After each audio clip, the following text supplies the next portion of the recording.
not be advisable for the stature of a judge. You can delegate to others, because Yes. somebody can infer and conclude wrongly your intention for collection of the Harambe. Is there a situation where that can be waived and the judges can participate? Maybe if it's driven by the judiciary, and maybe if it's been something that you have been given the green light by the Honorable CJ, I think then you can go ahead within certain guidelines. Okay, thank you. Thank you very much. Finally, what is your world view? How do you view the world, especially in relation to the threat of terrorism? Thank you, Madam CJ, for that question. I view the world through the lens of positives. I always look the best through the world. Yes, there are terrorists there, out there. There are bad guys there. But my philosophy in life is that always the good guys always win the race. And I do not let fear control my life or to be threatened. But it's good to be alive to the threats and also to come up with the measures to combat the same. And history has shown again and again, the good guys always win. Mm-hmm. So I look through the world through a positive lens. Very well. I think this brings us to the end of this very interactive session. Our apologies for the interruption by the alarm which went on. But before we release you, we always give a candidate an opportunity also to engage us. The floor is yours. Thank you, Madam Commissioner, for that engaging 1 hour round of intense questions. For me, I just want to say thank you for affording me this affording me this opportunity.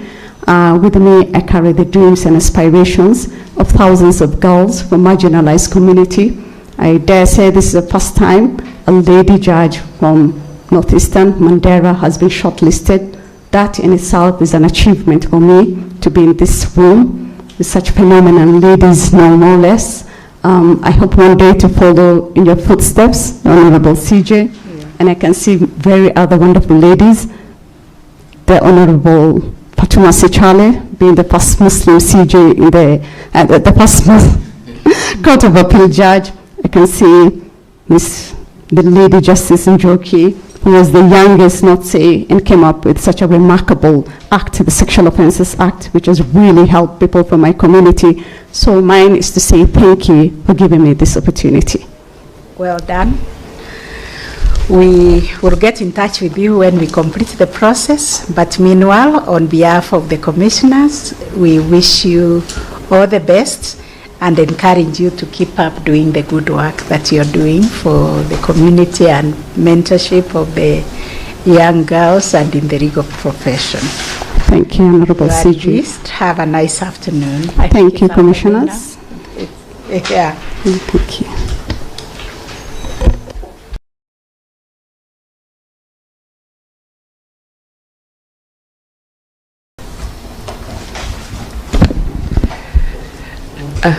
Good morning again.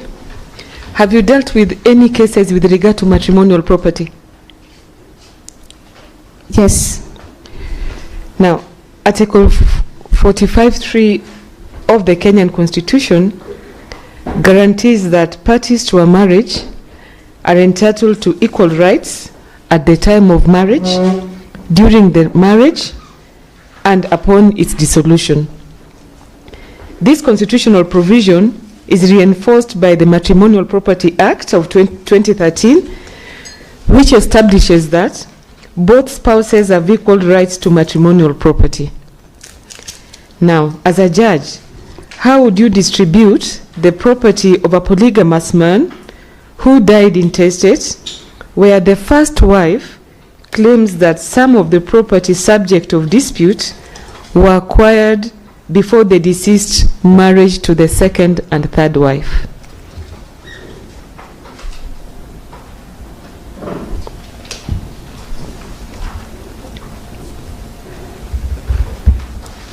Thank you, AG, for that question. So it is true under Article 45(3), it calls for equality of the spouses, both at the beginning, during, and dissolution of the marriages.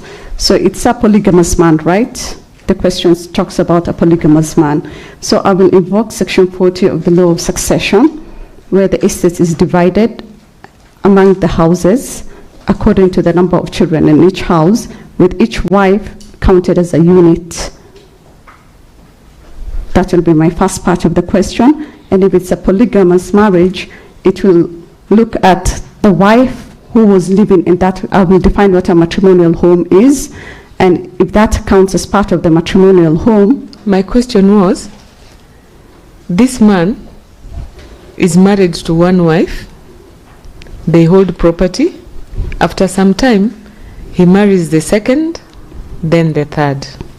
He dies intestate. How would you distribute the property that the first wife is alleging was acquired when there were two, before the second and the third wife came to the scene? Her share will just be limited upon proof that that property was the one she acquired with the spouse when he was living. How would you distribute? I will distribute equitably based on their contribution, both monetary and non-monetary, and it's not an arithmetic test as was established in the case of Bono against Bono. So it will only be pertaining to her interest regarding the properties she acquired with that man during his lifetime before the other spouses came on board. What about the property that each wife came with? The property that each wife came with, yes, you'll have to establish what interest or what contribution she did to those properties. If she cannot prove she contributed to it, whether monetary or non-monetary, then she will not be entitled. If you are married as a second wife and you come with a house, how would it be treated? That property will be treated as your own. If they cannot prove that they contributed to it, whether monetary or non-monetary. You came with a house, right? But did they do any other thing to its contribution? Maybe they did non-monetary, maybe renovations, they added something to it. If they cannot prove it, then the house will just belong to you.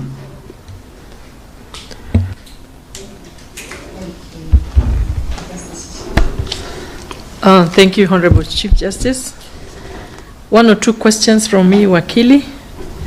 Now, in the area of division of matrimonial property, you have a husband and wife, and they have shares in a company. Say the husband has 70%, the wife has 30%. Their marriage has hit headwinds. How would this property be divided between the two of them, the husband and wife, and the only property they have is that limited liability company with that shareholding of 70 and 30? Thank you, Judge, for that question. So their marriage has come to an end, and under Article 45(3), the equality provision still prevails at the beginning and during and the dissolution of the marriage. Despite having 70 and 30, the wife has to state what contribution she did so that she'll be entitled to more. It's not an arithmetic formula of 50-50, it's an equitable distribution.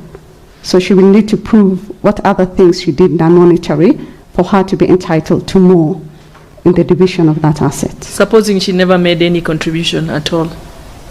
Then she will just be entitled to what she had initially. All right. Fair enough. Now, let's again assume we have a situation of a husband and wife, and they are both Muslims. They have been married. Again, their marriage has hit headwinds. And in the course of that marriage, the wife converted to Christianity.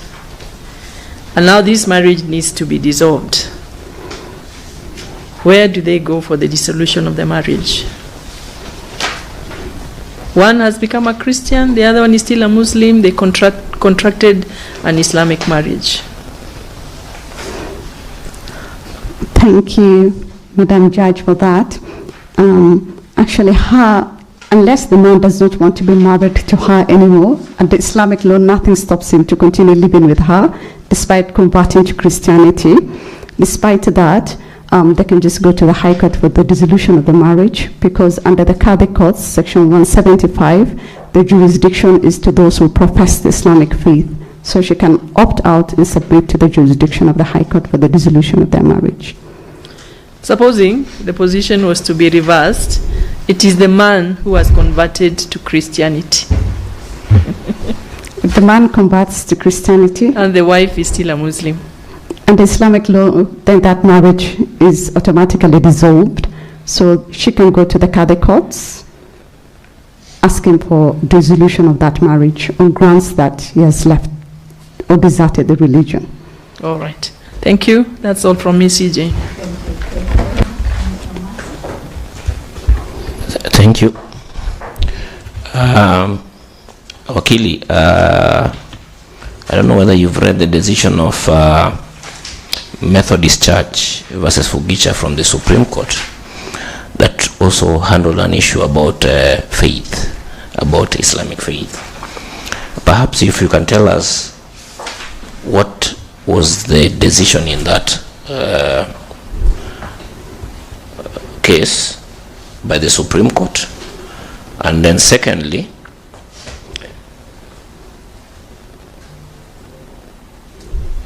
depending on how that decision was made, if the decision now started from the High Court,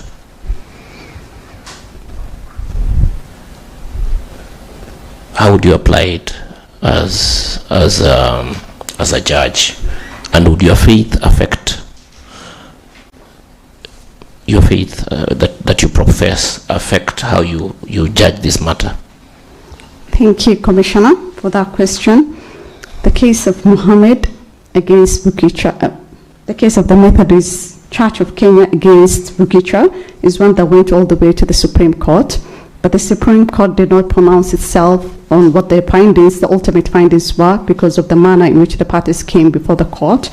It was the interested party who introduced a cross petition, but nonetheless, I will have associated myself with the dissenting judgment of Justice J.B. Ojwang. It was the issue, the contest on was between the Methodist Church was the sponsor of a school based in Isiolo, and the students had signed an agreement, a consent, that they will be bounded by the school uniform. Now, 3 students, who are the children of Mr. Fugicha, went on ahead and started wearing the hijab, contrary to the school uniform. So this matter went to court, and it went all the way to the Supreme Court. In the dissent of J.B. Ojwang, he says that the wearing of the headscarf did not favor the Muslim girls the same way it did not discriminate against those who were not Muslims. So I will invoke Article 32 of the Constitution to do with the freedom of religion. The wearing of the hijab is a practice and observance of one's faith. The school, as much as being a Christian-based school, is still guided by the Education Act. I believe Section 27 says that they have to respect different religions and denominations. My faith will not affect if it comes to matters to do with the justice. I will always look at Article 27 to do with equality. Of course, as a judge of the High Court, I will always be binded by the Constitution, which remains the supreme law of the land. And I think for purposes of encompassing diversity and embracing the values in Article 10, which includes equality, inclusion, embracing people from different groups, I will tell the school maybe to sit down, have a stakeholder meeting with the students and people, and come up with an acceptable hijab that will be in tandem with the uniform of the school. So would it be the choice of the families and the girls about the school uniform, or still the school has a say about the type of hijab, the color, and those sort of things? Because the school still has an interest in teaching and enforcing discipline. So as a judge, how do you balance between those? How do you balance between the right to practice one's faith and the communal interest of the school and the entire school community to have order and discipline and those sort of things? I will say the two issues are mutually inclusive of each other. They're interdependent. As much as the school has got the authority to lay down the uniform, the preferred edit will be they come up with a way where they embrace also people from different faith, allowing people to practice their religion under Article 32, and also encouraging diversity, because at the end of the day, I believe they're preparing the students for a diverse world where they will encounter people from all walks of faith. So I think it's important for the harmony and for the education for the children that the school also operates within the confines of the Constitution in upholding people's religious beliefs. All right. Thank you, CJ.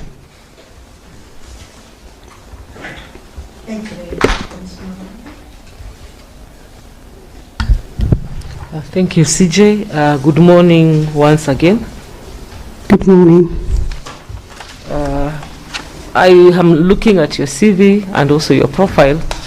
You have essentially been practicing law since after your admission, right? That's basically what you've been doing. Yes, Commissioner. Which is the highest court you've practiced in?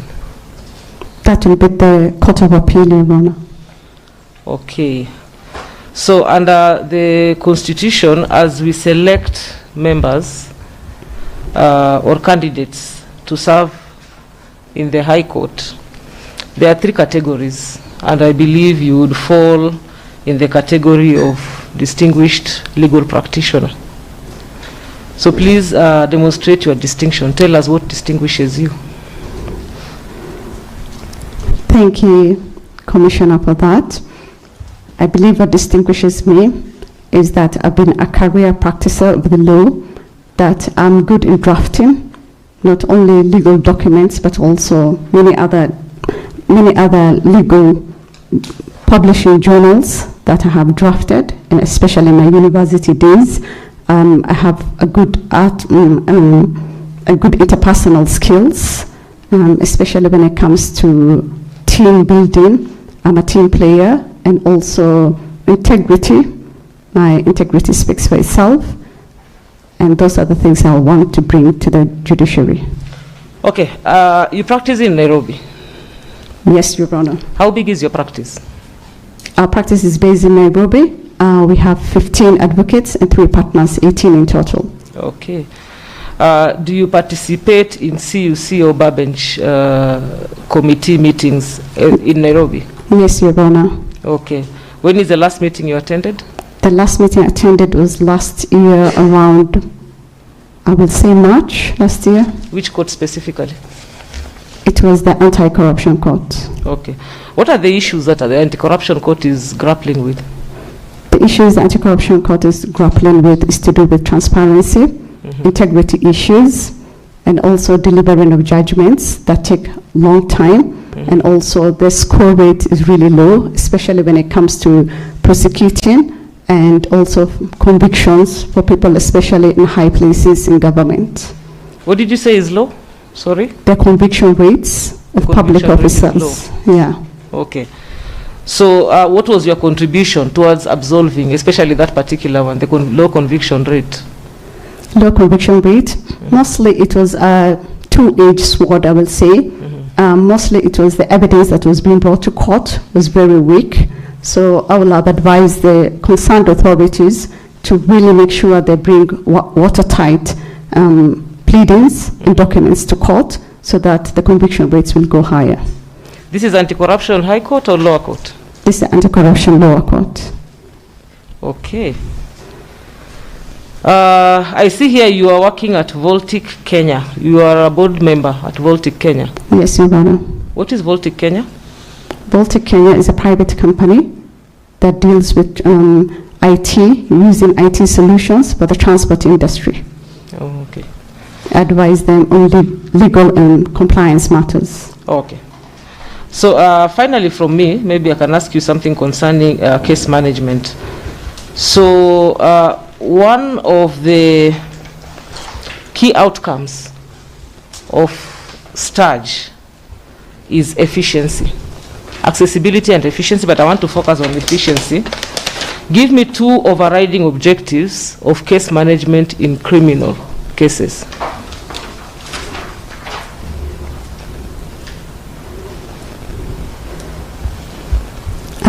Thank you, Ivona. I believe you made the social transformation to access to justice, the blueprint by the judiciary, Yes, and how it assists with overriding objectives in the criminal system, yeah? Introducing a multi-door system, I will say, towards dispute resolution when it comes to criminal matters. We will get there. The first thing I wanted to ask, the overriding objectives. The overriding objective is to dispense with matters expeditiously, Yes, that's one. The second one? proportionately, and affordability. No, I'm saying overriding objectives in criminal cases. You've mentioned one, expediency. The second Yes. one? Transparency and accountability. Just conclusion of cases. Okay? So now tell us how you will go about achieving that. Just conclusion of cases and expediency in criminal cases. Okay, there are a number of issues I will employ in that, especially the case management meeting. I will make sure that the parties have complied with the rules that comes to pleadings, and also that they can employ, whenever necessary, alternative justice systems or ADR mechanisms. Sorry to interrupt you. What are these pleadings you're talking about in criminal cases? The the pleadings that the parties present to court. In criminal cases? A criminal case, oh sorry, I meant, I thought you asked the civil, I didn't know it's criminal. I'm specific to criminal. Or criminal matters, or that the parties comply with. The plea taking, perhaps like the charge document, the parties are given an opportunity to respond. Okay. Maybe you can run us through the steps of a criminal trial. Thank you. A criminal trial starts with the arrest and detention, and then after that, The trial. the trial itself. Okay, the trial is outlined actually in the Constitution. It falls under fair hearing, where parties at first are assumed innocent until proved to the contrary. So at the trial, they're presented in court, where the charges are read to them in a language they understand. Yes, we start with the plea taking. You read the charge in a language they understand, yes. And then after that, they're given a sufficient time to respond to the same. They can plead guilty or not guilty. If they plead guilty, then we move to conviction. If not guilty, then we proceed to the trial, where the court now will come and set out the rules for the trial as they proceed with the whole criminal procedure. Yeah, I want you to run us through the process. So the accused has pleaded not guilty. What is the next step that you take? They pleaded not guilty, then we move to trial.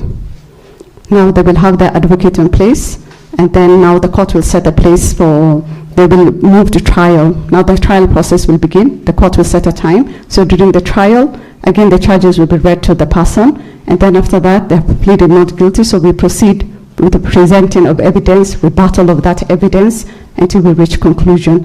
Actually, the plea taking process was outlined in the case of Adon against Republic, where the court pronounced itself on how the whole procedure should be conducted. So the accused has, the evidence has been presented. I presume you are by the prosecution, right? Yes. And then what, after the prosecution has finished, what is the next step? The defense attorney now will come and rebut the evidence in a way that they will poke holes and try to fight for the innocence of their client, the accused. There's a critical step you're missing. The prosecution has closed their case. What is the next step? The prosecution has closed their case. Yes. So the next step now, the judge is going to give directions. We move to the accused defense attorney. I think you may need to refresh on that. Now let's go to where the accused has pleaded guilty. What is the next step? Okay, once the accused is pleaded to guilty, then the judge, the judicial officer will move to sentencing, taking into account any mitigating circumstances. No, walk us through the steps. The accused has pleaded guilty. What is the next thing you do? Okay, the accused has pleaded guilty. The next step you do is sentencing. You move into sentencing. Okay, I think you need to refresh on that. Okay, in the sentencing, they have guidelines on the same. Yes, they're there. But you need to appraise yourself of the steps you take from A to Z in a criminal case. Okay, thank you for that. Thank you, my lady. A quick one, CJ. Yes. Maybe just one follow-up question. What happens if the accused person keeps quiet? If the accused person keeps quiet? Yes. The court will have to inquire why the person is quiet. Is this a reason because they cannot speak or because there's some other underlying issues? They will have to go for re-examination of that person. If they still keep quiet? If they still keep quiet, I will not know what the court will do. I'm not familiar what will happen next. Thank you. Unless they're being hostile to the court. Okay, good morning once again, Naima. Good morning. You can have water. Thank you. If you need, and then I can take you through the next set of questions.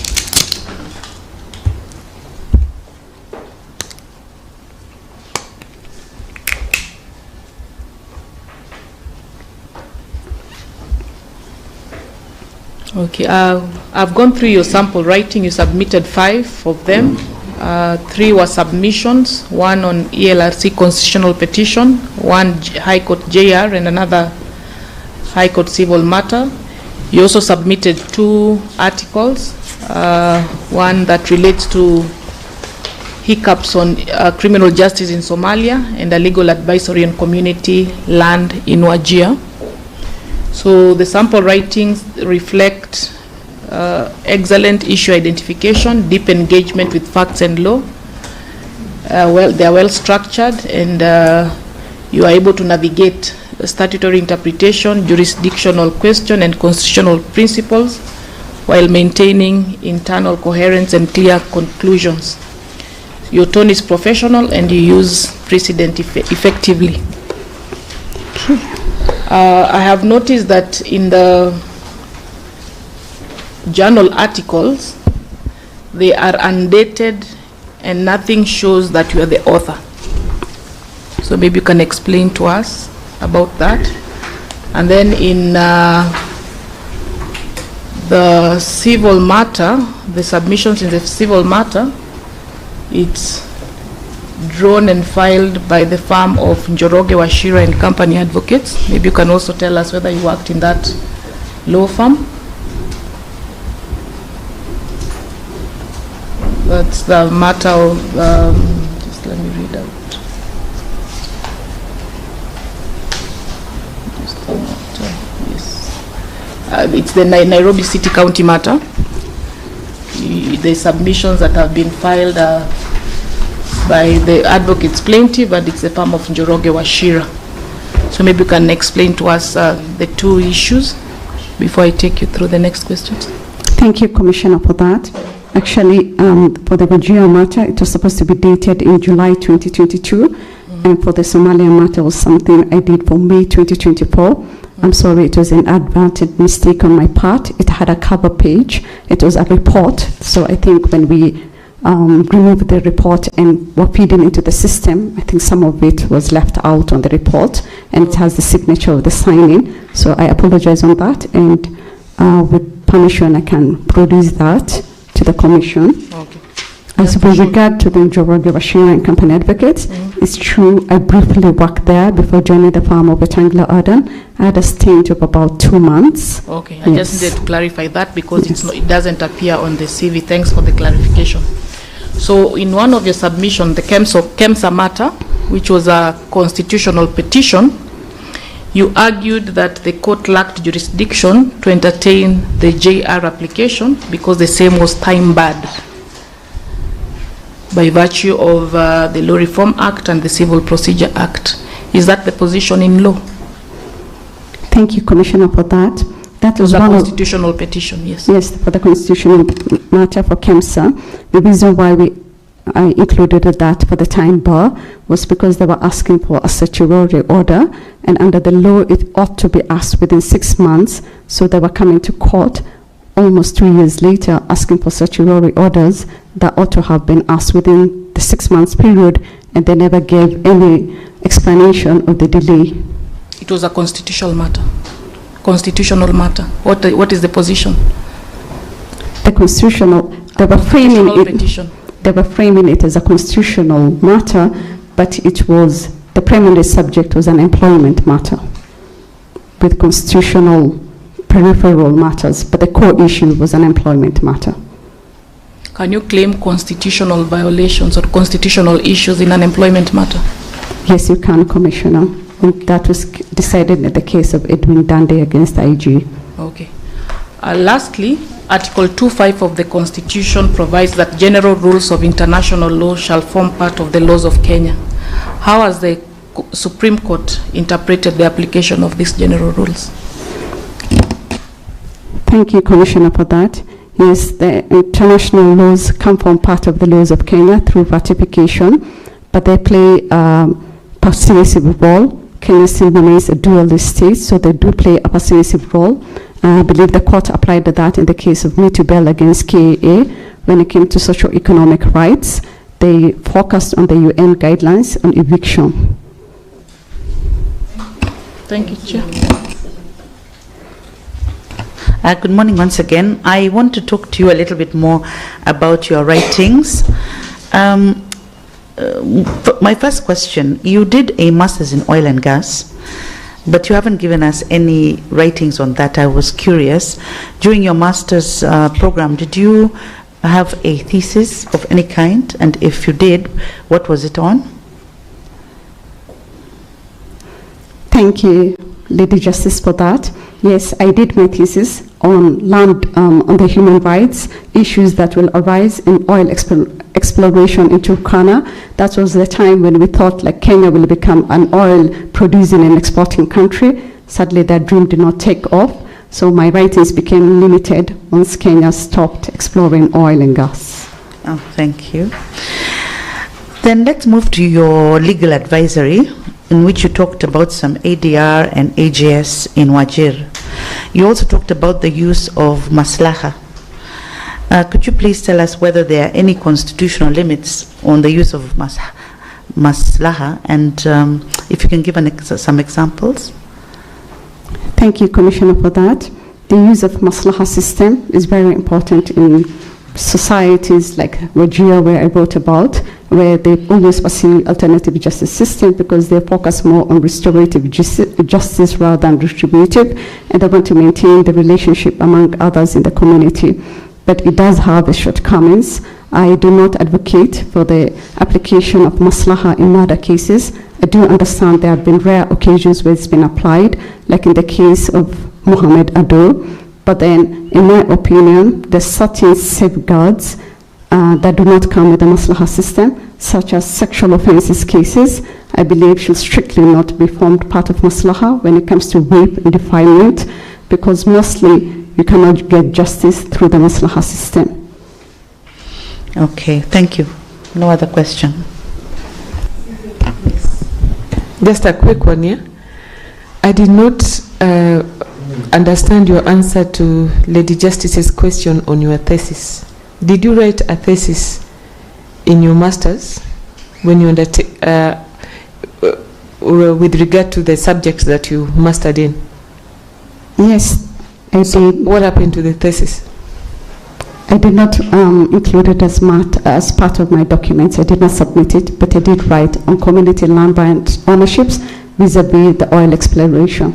Oh, so you wrote it and finished it? Yes, I did, Your Honor.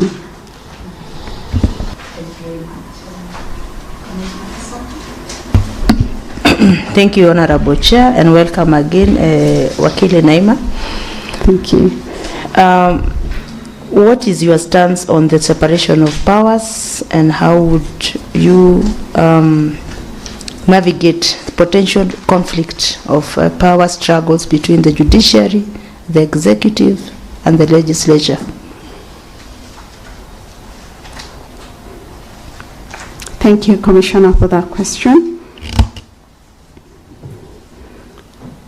The judiciary forms one of the arms of the government. It's an independent arm of the government, but quite inadvertently, some matters come before the judiciary that concerns other arms of the government. That's when judicial officers need to exercise judicial restraint, and they do not descend into what is known as the political question doctrine. certain issues are politically inherent and best to be served by other arms of the government, as was established in the case of Luther against Bourdain. So in respecting other arms of the government, there's certain issues like the court should stay away from, to safeguard institutional integrity, and so that judges and judicial officers are not accused of overreach, like the integrity test of the current president and the former president, where there was a petition filed against them that they should not contest in the 2013 case, and the court threw right back and said that's a question best decided by the electorate. So the judiciary has to have a balancing act and respect the other institutions and only focus on things that strictly fall within the realm of the judiciary. Parliament. How does the judiciary relate with Parliament? The judiciary and Parliament are interdependent. Laws are made in Parliament, and the judiciary often interprets that law through constitutional petitions, but where the laws are invalid because they do not align with the Constitution, that's when the judiciary will come in to stop a violation of rights under the Bill of Rights. Thank you, Honorable Chair. Wakili, I have just 2 questions for you. Please demonstrate to us circumstances when you would use these approaches in decision making. 1, the command decision making. 2, consulting decision making. And 3, consensus decision making. And maybe while at it, you could give us merits and a merit and demerit for each. Thank you, Commissioner, for that question. I believe those are 3 leadership styles. Command you need when you need to be decisive and make decisions quickly, because if you start consulting with everybody, you might not move forward and you already have your vision. So the good thing with the command system is that you will move efficiently and effectively, but the demerit about it is that you might be seen as being dictatorial and not taking into account other people's views. Consulting is when you need to explore. Maybe you are limited in that area, so you will benefit from others coming together and giving you ideas. It's good in the sense that you will reach a holistic approach to resolving issues, but the demerit is that it will take long as we look for consensus, and different people will come with different opinions on the same issue. Consensus, you need it when it's something that you need for the whole organization to feel like they're part of the dream, like in delivering the mission or vision, like for the judiciary. So you will need people to feel part of the system. And the demerit is that it will also be time consuming, because you will need to collect views from everyone, and it might also be resource constraint as you engage in collecting data for the same. Okay. How important is organizational culture to you, and what measures would you make to maintain your desired culture? Organizational culture is very important. It gives the way forward for any organization to build on it. What's the culture of the judiciary, for instance, is to safeguard justice, to integrity. So once the people know of the organization, the culture, it makes you able to reach your vision faster. So I think just to maintain is that the people around you need to know what the organizational culture is so that they can behave accordingly. Okay. Thank you, and I wish you well. Thank you.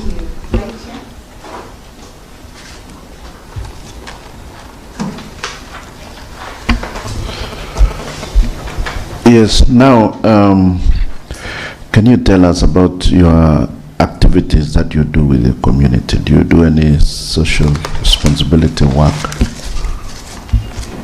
Thank you, Commissioner, for that. Yes, I do a number of social activities. I mentor young girls from marginalized communities. I mentor them in the law and in their career decisions. I'm also the Secretary General of a relief organization, so I play a part in the community, and that's what I do amongst the community, and also involve myself in charitable organizations. Charitable? Organizations. Organizations. Yes. If you are to be successful as a judge, how do you manage those charitable works that you do? Thank you, Commissioner, for that.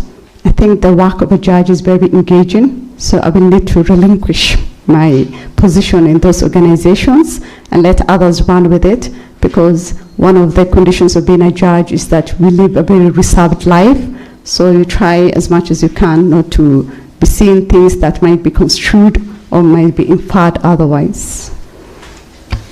Do judges participate in public collections? Commissioner, if you mean public collection of money, for instance? Harambes? Harambes, I will say it will not be advisable for the stature of a judge. You can delegate to others. Because Yes. somebody can infer and conclude wrongly your intention for collection of the Harambe. Is there a situation where that can be waived and the judges can participate? Maybe if it's driven by the judiciary, and maybe if it's been something that you have been given the green light by the Honorable CJ, I think then you can go ahead within certain guidelines. Okay, thank you. Thank you very much. Finally, what is your world view? How do you view the world, especially in relation to the threat of terrorism? Thank you, Madam CJ, for that question. I view the world through the lens of positives. I always look the best through the world. Yes, there are terrorists there, out there. There are bad guys there. But my philosophy in life is that always the good guys always win the race. And I do not let fear control my life or to be threatened. But it's good to be alive to the threats and also to come up with the measures to combat the same. And history has shown again and again the good guys always win. Mm-hmm. So I look through the world through a positive lens. Very well. I think this brings us to the end of this very interactive session. Our apologies for the interruption by the alarm which went on. But before we release you, we always give a candidate an opportunity also to engage us. The floor is yours. Thank you, Madam Commissioner, for that engaging 1 hour round of intense questions. For me, I just want to say thank you for affording me this affording me this opportunity. With me, I carry the dreams and aspirations of thousands of girls from marginalized community. I dare say this is the first time a lady judge from Northeastern Mandera has been shortlisted. That in itself is an achievement for me to be in this room with such phenomenal ladies, no more or less. I hope one day to follow in your footsteps, Honorable CJ, and I can see very other wonderful ladies. The Honorable Fatuma Sichale being the first Muslim CJ in the first Court of Appeal judge. I can see the Lady Justice Njoki, who was the youngest, not say, and came up with such a remarkable act, the Sexual Offences Act, which has really helped people from my community. So mine is to say thank you for giving me this opportunity. Well done. We will get in touch with you when we complete the process. But meanwhile, on behalf of the commissioners, we wish you all the best and encourage you to keep up doing the good work that you're doing for the community and mentorship of the young girls and in the legal profession. Thank you, Honorable CJ. Have a nice afternoon. Thank you, Commissioners. Yeah. Thank you.